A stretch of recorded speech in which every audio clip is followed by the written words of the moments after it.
Hello everyone, welcome to dynamic study. मैं विवेक शुक्ला आपके लिए public administration quiz class 8th लेके आया हूँ, जो हमारा introduction of public administration topic पे बेस है। तो जैसा कि हम डेली 10 MCQ करते हैं, तो उसी सीरीज़ को आगे बढ़ाते हुए तो चलिए 10 के MCQ की प्रैक्टिस करते हैं। तो हमारा पहला MCQ है, administration would same one field to another according to the subject matter. This statement explain the first option है मैनेजरियल व्यू ऑफ एडमिनिस्ट्रेशन, दूसरा ऑप्शन है वाइडर व्यू ऑफ एडमिनिस्ट्रेशन, तीसरा है इंटीग्रल व्यू ऑफ एडमिनिस्ट्रेशन और चौथा option है narrower view of administration. तो answer देखते हैं क्या है। तो ये मैनेजरियल व्यू ऑफ एडमिनिस्ट्रेशन की बात करते हैं, ठीक है। तो हमारा मैनेजरियल व्यू ऑफ एडमिनिस्ट्रेशन क्या कहता है? तो मैनेजरियल व्यू ऑफ एडमिनिस्ट्रेशन में जितनी मैनेजर लेवल की जो भी एक्टिविटी होती है ना, तो उसको इंक्लूड किया जाता है इसमें, ठीक है। इसमें जो हमारी क्लरिकल, मैनुअल, इन सब एक्टिविटी को इंक्लूड नहीं किया जाता है और इसमें बस टॉप लेवल के अधिकारी आते हैं, ठीक है। तो इसीलिए इनके जो क्षेत्र हैं एक दूसरे से क्या है, समान है, ठीक है ना। और इसके सपोर्टर कौन कौन से हैं? इनके सपोर्टर हैं चाहे हमारे साइमन है, स्मिथ वर्ग है, थॉमसन है, तो एक्स्ट्रा इनके सपोर्टर हैं, ठीक है। तो ध्यान रखिएगा। तो नेक्स्ट क्वेश्चन पर मूव करते हैं। सेकंड क्वेश्चन हमारा क्या कहता है, हु कॉइन्ड द पोक? ये पोक का दृष्टिकोण किसने दिया हुआ था, ठीक है, आपको ये बताना है, ठीक है। तो आंसर हमारा हेनरी फ्योल। हेनरी फ्योल ने POCCC, ठीक है, 3 फॉर्म दिए हुए थे। तो आपको ये पता होना चाहिए P किसके लिए स्टैंड करता है, O किसके लिए स्टैंड करता है, C किसके लिए स्टैंड करता है, इसी तरीके से, ठीक है। नेक्स्ट क्वेश्चन पर मूव करते हैं। Which of the following pairs is not correctly match? अब इनमें से जो भी पेयर हैं, ठीक है, कौन से मैच करेक्ट नहीं कर रहे हैं, ठीक है। पहले डायनामिक स्टडी, MP फॉलेट, दूसरा personality and organization, Chris Argyris, तीसरा ecology of public administration, FW Riggs, fourth option human side of the enterprises, Elton Mayo, ठीक है। देखते हैं, तो हमारा आंसर है human side of the enterprises, Elton Mayo, ठीक है। तो डायनेमिक स्टडी MP फॉलेट ने दिया था, पर्सनालिटी एंड ऑर्गेनाइजेशन क्रिस आर्गरिस ने दिया था, इकोलॉजी ऑफ पब्लिक एडमिनिस्ट्रेशन की बात FW रिक्स ने की थी, और human side of the enterprises की बात किसने की थी? ह्यूमन साइड ऑफ इंटरप्राइजेस की बात हमारे, ठीक है, डगलस मैकग्रेगर ने की थी, ठीक है। तो यहाँ पे एल्टन में वो गलत है। तो इस तरीके से हमारा आंसर 4 सही हो जाए, ठीक है। फिर फोर्थ क्वेश्चन पर मूव करते हैं। फोर्थ क्वेश्चन हमारा कहता है विच of the following pairs is not correctly matched? पहला ऑप्शन है न्यू पब्लिक एडमिनिस्ट्रेशन डुआइट वर्ल्डो। तो सभी को पता है कि न्यू पब्लिक एडमिनिस्ट्रेशन डुआइट वर्ल्डो ने ही दिया था, ठीक है। डेवलपमेंट एडमिनिस्ट्रेशन एडवर्ड विटनर ने दिया था, ये भी करेक्ट है, ठीक है। तो ये भी हमारा आंसर नहीं होगा। और कंपेरेटिव पब्लिक एडमिनिस्ट्रेशन FW रिक्स ने दिया था, तो ये भी सही है, तो हमारा आंसर ये भी नहीं होगा।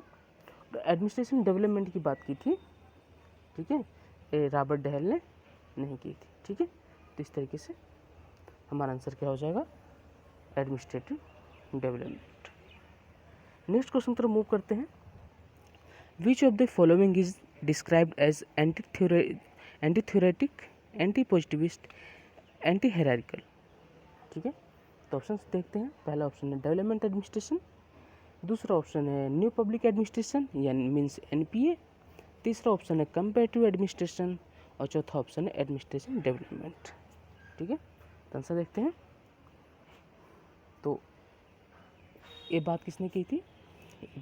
NPA में ये बात हुई थी। और ये बात किसने कही थी कि ये एंटी हायरार्किकल है, एंटी थ्योरेटिकल है, एंटी, ठीक, पॉजिटिविस्ट है? यह बात रॉबर्ट गोलम्बी-विस्की ने कही थी, ठीक है, NPA को लेकर के, ठीक है। नेक्स्ट क्वेश्चन तो मूव करते हैं गाइस। सिक्स्थ क्वेश्चन हमारा कहता है the term development administration was coined bye. First option है एडवर्ड विटनर, सेकंड ऑप्शन है मोंटगोमरी, थर्ड ऑप्शन है UL गोस्वामी, फोर्थ ऑप्शन है F.W. रिक्स। ठीक है, तो आंसर देखते हैं। इसको UL गोस्वामी ने कॉइन किया था। और डेवलपमेंट एडमिनिस्ट्रेशन फादर किसे माना जाता है? Development administration father George grant को माना जाता है। ठीक है,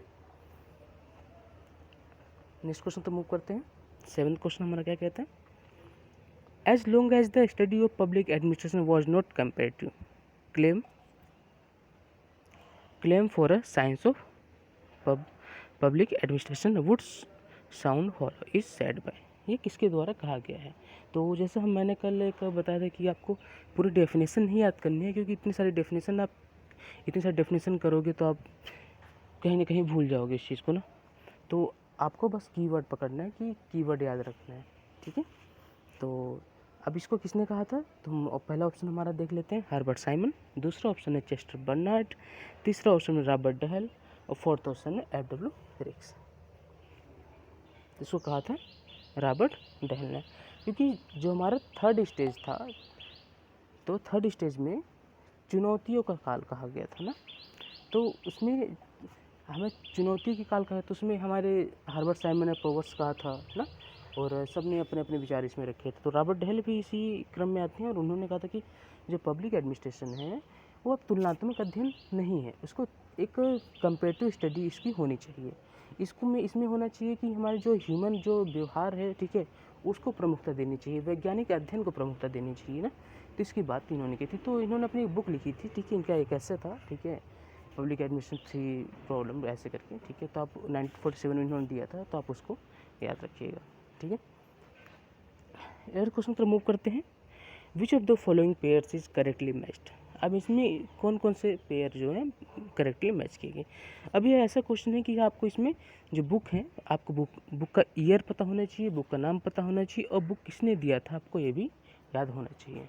ठीक है, तो उसके लिए आपको प्रैक्टिस करनी पड़ेगी। जितनी आप प्रैक्टिस करोगे उतना, जितना याद करने की कोशिश करोगे उतना याद हो जाएगा। तो पहला ऑप्शन है जनरल इन इंडस्ट्रियल मैनेजमेंट 1914। दूसरा ऑप्शन है principle of scientific management 1912, administrative behaviour 1957, और इकोलॉजी ऑफ पब्लिक एडमिनिस्ट्रेशन 1961। ठीक है, तो इसमें करेक्टली मैच की बात की थी। तो जनरल इंडस्ट्रियल मैनेजमेंट के 1914 में आया था? नहीं, 1914 में नहीं आया था। ठीक है, प्रिंसिपल ऑफ साइंटिफिक मैनेजमेंट 1912 में आया था? नहीं, ये भी नहीं आया था। एडमिनिस्ट्रेटिव बिहेवियर 1957, नहीं, एडमिनिस्ट्रेटिव बिहेवियर हमने पढ़ा था कि 1947 में आया था, यहाँ 57 लिखे है। तो इस तरीके से हमारा आंसर क्या हो जाएगा? इकोलॉजी ऑफ पब्लिक एडमिनिस्ट्रेशन, ठीक है, 1961 में। ठीक है, और किसके द्वारा दिया गया था? F.W. रिक्स के द्वारा दिया गया था। 9th क्वेश्चन पर मूव करते हैं। Which of the following not an hindrance in the evolution of the science of public administration according to Robert Dahl. पहला है वैल्यू की बात करते हैं, दूसरा ह्यूमन बिहेवियर की बात करता है, तीसरे ऑप्शन में आपकी intellectual capacity of public administration की बात करता है, और fourth option socio culture impact on administration की बात करता है। अभी रॉबर्ट डहेल पे मैंने अभी कुछ बताया, तो मैंने यही बताया कि उन्होंने वैल्यू की भी तो बात की थी, उन्होंने ह्यूमन बिहेवियर की बात की थी, और उन्होंने साथ साथ में क्या कहा, सोशियो कल्चर इम्पैक्ट की बात की थी। मीन्स कि आपका कंपेरेटिव एडमिनिस्ट्रेशन का कंपेरेटिव अध्ययन आपका होना चाहिए। ठीक है, लेकिन इन्होंने intellectual capacity of public administration की बात नहीं की थी। तो आपका आंसर इस तरीके से हो जाएगा 3rd। ठीक है, अब नेक्स्ट क्वेश्चन पे मूव करते हैं, जो हमारा लास्ट क्वेश्चन है। Herbert Simon has describe the principle of administration as proverbs because. अब हर्बर्ट साइमन ने प्रोवर्ब्स क्यों कहा था? अब हम 3rd स्टेज में पढ़ते हैं कि हर्बर्ट साइमन 1947 में, ठीक है, अपने बुक लिखी, और उन्होंने लोक प्रशासन को प्रोवर्ब्स बोल दिया, और उन्होंने, ठीक है, मतलब खारिज कर दिया हमारे जो फर्स्ट टाइम, चाहे हमारे वुडरो विल्सन ने बात की हो, ठीक है, चाहे हमारे, ठीक है, गुडनाउ ने बात की, उनकी डिक्टोमी को इन्होंने खारिज कर दिया, सीरियस खारिज कर दिया। और क्यों कर दिया, ठीक है, उसके इन्होंने इस पे यहाँ पे कुछ ऑप्शंस दिए, उसमें बात करते हैं। फर्स्ट ऑप्शन है there are not based upon scientific research. Second option है they are logically inconsistent and mutually contradictory. Third option है their universal application is upheld. और फोर्थ ऑप्शन है देयर आर, ठीक है, common sense conclusions derived from experience. ठीक है, वे कहते हैं वैज्ञानिक अनुसंधान पर आधारित नहीं है। दूसरा ऑप्शन तार्किक रूप से असंगत है। ठीक है, तीसरा ऑप्शन सार्वभौमिक उनका अनुप्रयोग उनका दिखाया जाता है, और फोर्थ की बात है, वे कहते हैं कि वो निष्कर्ष से, ठीक है, अनुभव से व्युत्पन्न हुए। ठीक है, तो इसमें नहीं की जब बात हो, जब नोट की बात हो, तो आपको सबसे पहले यही सर्च करना पड़ता है, ठीक है, कि इसमें सही कौन सा है, या फिर नोट में फिर आपको पता होना चाहिए कि हाँ इसमें गलत कौन सा है। तो सबसे ज़्यादा सही रहता है कि आपको पता होना चाहिए कि इसमें करेक्ट ऑप्शन कौन सा है। ठीक है, तो हम इसका आंसर देखते हैं 1, 2 एंड 4। अब सिंपल सी बात है, अब देखिए कि इसमें लिखा है यूनिवर्सल एप्लीकेशन अपहेल्ड की बात है। यूनिवर्सल एप्लीकेशन क्या रॉन्ग में जाता है? नहीं, क्योंकि यूनिवर्सल एप्लीकेशन की उन्होंने बात ही नहीं की थी। उन्होंने कहा था they are not based upon scientific research, ठीक है, दे आर लॉजिकल इनकन्सिस्टेंट की बात की थी। ठीक है, तो इस तरीके से हमारा 10th क्वेश्चन था और हमारे आज के क्विज का लास्ट क्वेश्चन था। So thank you so much, keep on watching, keep on learning.